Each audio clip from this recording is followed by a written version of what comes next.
You all set? Mm-hmm. You nervous? Your hair looks good. Mm.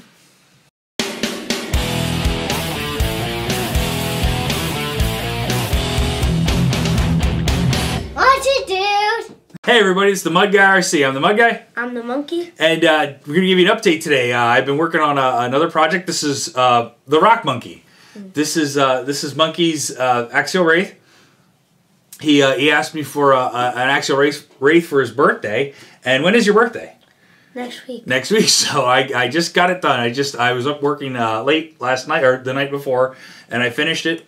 And he got to use it a little bit. We didn't take it out in the dirt yet. I obviously I don't have the body on there yet. I didn't want to go out until it's completely finished. But he did get to drive it a little bit around in the living room. And what do you think? How do you? It's pretty cool. Yeah, it's pretty cool. It's pretty cool. New to you, the whole four-wheel drive experience, pretty much. Yeah. This is crawling, so it's not as fast. We've decided we're going to do a little bit more of this and a little bit less short course this year. But yeah, you never know. You never know. It's getting nicer outside. I spent some time cleaning off the track. Looks pretty good. And the track is actually dry right now, but the temperatures are still going below freezing at night, which means it won't stay flat. So I'm not going to compact it or do anything like that yet. But we are in that mode now where we're going to start focusing on the track. And we're going to put some rocks on the track. What do you think? That's going to be fun. Is it going to be fun? Yeah. So we're going to have little areas for rock racing. I told neighbor kid that and he got mad. I told him we were going to put rocks on the track and he got ticked off. He had a slash out yesterday and he was doing laps around the track and I was kind of raking off the all the leaves and stuff like that from last year. So the track's looking good. Not quite ready yet. But the cool thing is we can take this on trails too. So what do you think? Will that be fun too? Taking it on trails? So okay, well we're going to discuss a little bit about what went into this build. And there was basically no rhyme or reason to why I did certain things on here. A lot of it had to do with what I had, what I could get cheap, and yeah, basically it's like a Franken-Wraith, so a Frankenstein version of the Wraith. It's a little bit of everything. It's parts from my kit. I got some parts from Dollar Hobbies. I had some trickle down parts from my Wraith to his Wraith. And just some other things that I just bought. As you can see, we took the shocks, the piggyback shocks. It was a little bit too low they were a little bit too short for my Wraith. I went LCG on the mounts down here on my axles. I had like no movement at all, so I wasn't able to use the really short shocks. So I switched back to my stock shocks. I gave him these shocks, and I don't know if I like them on here yet either. For now, I think they're going to be good. I think it's gonna be fine, but there's not a whole ton of articulation for crawling and everything like that. So I think they're gonna end up on the SCX10. So those are the shocks that I used. I'm back to my stock shocks on this one. We're just running a 2-cell pack right now. He has a 45 turn Tekin motor, and we're using a hot racing transmission. I'm not gonna show the transmission because we actually bought the wrong one. A little bit of advice to you guys: if you're looking to do something like a hot racing transmission, there's one advertised on eBay as a Wraith transmission. It's not. It won't work without. It won't work as a drop-in part. You'll have to do some modifications. Basically, if you want to go that route, you have to look at the transmission that has the WRA in front of the actual part number. So I don't know, and like I think that transmission might go in the SCX10, and we might do something more suitable to the Axial Wraith in this truck. He has MIP drive shafts. We use hot racing links. I like the green color, and the green is going to be the theme for the body work. The Rock Monkey is the ultimate theme, and you'll see what we're talking about in future videos. Let me think what I did here. Oh, we got here. Show the remote. We're using an RC four-wheel drive remote. Now this was, I didn't go with RC four-wheel drive for any particular reason. It was just, I had this stuff left over from another project I started last year. And like I said, this is just kind of like a Frankenstein build. I'm just kind of putting things that I had together in there to kind of keep the cost low. Do you like it? Did you like using that remote? Yep. It's pistol grip. It's kind of, it's similar to the other one you have. So, pretty cool. Mm-hmm. And I am using, I think it's called a Twister, the servo. It's an RC four-wheel drive servo, and slow, not a lot of power consumption, and not much torque, but it is a Metal Gear servo, so I think it'll do the trick for now. We're using FXR for the ESC, and I hooked it up to the receivers in here. That's RC 4-wheel drive receiver, and I used an extension here because for two reasons. I want to be able to program the ESC without going into the receiver box. I have that sealed pretty good. It's watertight. Plastic dip the servo and the ESC, so that's watertight too. So it's somewhat waterproof. I didn't do anything to the axles yet. But anyway, I use this extension so I can program the ESC without going into the receiver box, and also someday I want to get a battery eliminator circuit, so I will just cut the line on the extension so I don't have to cut my the hot wire on the hot line on the ESC. So that's what I did there. Used a Robotronic servo horn. I'm trying to think what else I did here. I have the ESC in here with this guy here at his feet, and I don't know if I particularly like that or not. But you know, it wouldn't go up front. I did the battery forward mod, and I bandsawed this half of the battery tray off so it would fit in there nice underneath the hood. And I got an Integy green bumper coming for him. We'll show that in the next video.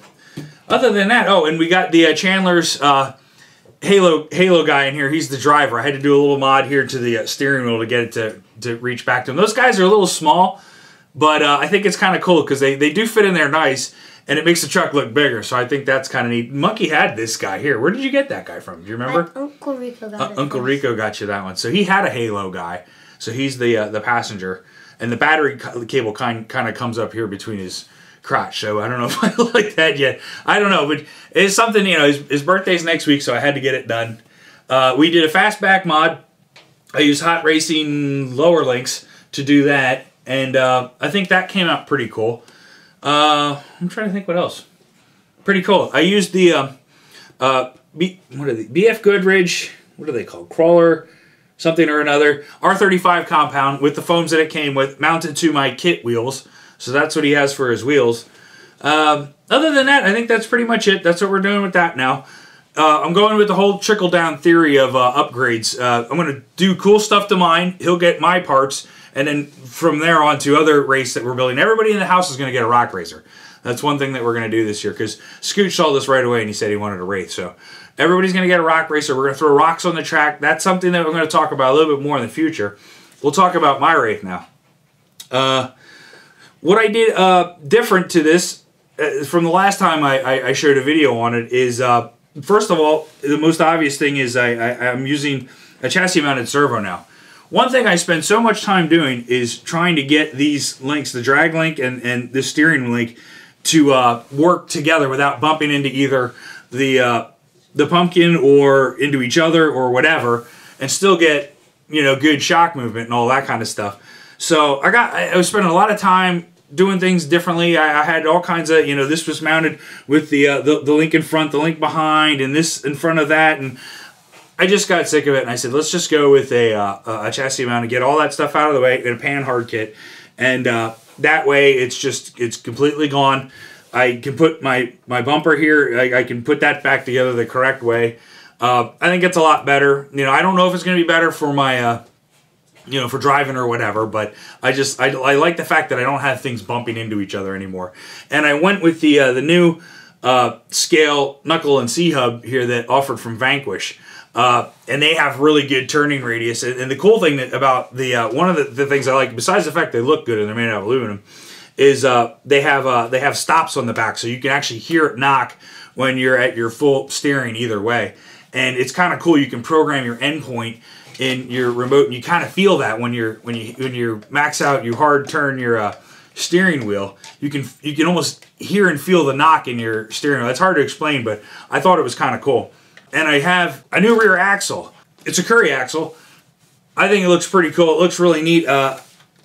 You know, very scale, very robust. It's all aluminum housing. Really neat looking. That way I could give him my rear axle. I had to buy one extra axle because this is still the stocker axle up front. So that's kind of how I made that work. You can't get Curry axles now for anything. I mean, everybody's out of stock. So I'm waiting on my front. I was kind of hoping to have both switched over so I could just use my stock axles for his, but I had to buy one extra axle for that. So this thing's getting pretty cool. We still haven't done much driving. but we're gonna change that. We're gonna probably go out next weekend and do some stuff. What do you think? Pretty cool. I talk too much. I just want to give them an update here on the things that I've kind of done to the race. And yeah, I'm back to my stock shocks here, and I might change them out. I don't know. They work good. They work fine. So, what do you think? We're going to do some rock racing out on the track, throw some rocks on there. Yeah. Do you think we should... I think what we're going to do is we're going to leave some areas smooth so we can still use our two-wheel drives. We're going to make it a lot more... we're going to shrink the size of the lanes down because they're going to kind of be split. I think we're going to have some rock areas, some obstacles, and then the other half will be dirt. So it's... For my critics out there that like to say my track is too small and my lanes are too narrow, it's going to get even tighter. But this is where we're going, so we're gonna integrate all kinds of neat little obstacles onto the track. So I think that's pretty much it. Scooch is gonna get a rock racer. I still have another one I'm gonna build. It's gonna be my backup and one that Bear can use. And I don't know if that project's gonna come next. I have something completely different in mind for that. And we also have to build Scooch a Wraith, but his birthday's not for a while yet. So I think in the meantime, we're going to start driving. We're going to start learning. What do you think? Yeah. Go out and do some obstacles. Maybe go on the trail or something like that. But we'll get your body done. We'll take video of that. And then we will we'll go take these out. So, okay. So that's it. I'm the Mud Guy. I'm the monkey. You guys take care.